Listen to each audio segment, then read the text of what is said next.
இதுவுமே ஒரு அடிக்ஷன் தான். இப்போ வந்து எப்படி வந்து ஃபுட் அடிக்ஷனும் இருக்கு. இப்போ நீங்க என்ன சொல்றேன்னா, ஒரு லிக்கர் எப்படி ஒரு அடிக்ஷனோ, இப்போ வந்து அடிக்ஷன்ஸுக்குன்னு சில லிஸ்ட்ல இருக்கு இல்லையா? அந்த மாரி சுகருமே ஒரு அடிக்ஷன் தான். ரொம்ப சிலர்லாம் வந்து ஒரு கட்டத்துக்கு மேல கண்ட்ரோல் பண்ண முடியாம போகும். அவங்களலாம் கண்ட்ரோல் பண்றதுலாம் கொஞ்சம் கஷ்டம் தான்.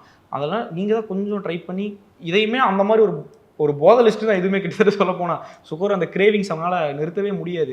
அந்த மாரி இருக்க பட்சத்தில நெறையா உங்களுக்கே தெரியும். இப்போ ரீசென்ட் டேஸ்ல சுகர் கட் பண்றது எவ்வளோ நல்லதுன்னு சொல்லி எல்லா இன்ஃப்ளூயன்சர்ஸுமே பேசுறாங்க. இந்த ஒரு விஷயம் ரொம்ப நல்ல விஷயம். எல்லாருமே இத பத்தி பேசுறாங்க. இதனால என்னென்ன நன்மை நடக்குது? நீங்க யோசிச்சு பாருங்க. 10 நாள் சுகர் சாப்பிடாம இருந்தாலே தெரியும். உங்க முகமே கொஞ்சம் பளிச்சுன்னு தெரியும். நீங்க போய் பார்த்தீங்கனாலே, அது முன்ன வரைக்கும் பார்க்கும்போது கூட ஒரு மாரி டல்லா தெரியும். சுகர்லாம் சாப்பிடறதெல்லாம் நிறுத்திட்டு, நீங்க கண்ணாடி முன்னாடி பார்த்தீங்கன்னா, உங்களுக்கு ஒரு சின்ன கான்ஃபிடன்ட் ஃபீல் பண்ணுவீங்க. ரொம்ப நல்ல விஷயம் தான். ஒரே அடியா கம்மி பண்ணாம, இப்ப வந்து உதாரணத்துக்கு காஃபில சுகர் போடுறீங்கன்னு வச்சுக்கோங்களேன். ஒரு சிலர் வந்து 3, 4 காஃபி குடிப்பாங்க இல்லையா? அந்த மாரி இருக்கும்போது, ஒரு காஃபியா மாத்துங்க. அந்த ஒரு காஃபியவே வந்து பிரிச்சு, பிரிச்சு ஒரு காஃபியவே 3 ஆர் 4 டைம்ஸ் குடிக்க ட்ரை பண்ணுங்க. அப்படியே அத இன்னும் கம்மி பண்ணிட்டு வாங்க. அந்த மாரி இப்ப எடுத்த உடனே ஒரு விஷயத்த கட் பண்றது கம்மி தான். இப்ப நல்லா குடிச்சுக்கிட்டு இருக்கவன்ட்ட போயிட்டு டபக்குன்னு நீ குடிக்காதன்னு சொன்னா அவன் எப்படி பதட்டமாயிருவானோ, அந்த மாரி நல்லா சாப்பிட்டு இருக்கவன்ட்டயும் போயிட்டு சடனா வந்து நீ சாப்பிடாதன்னா அவனும் பதட்டமாவான்.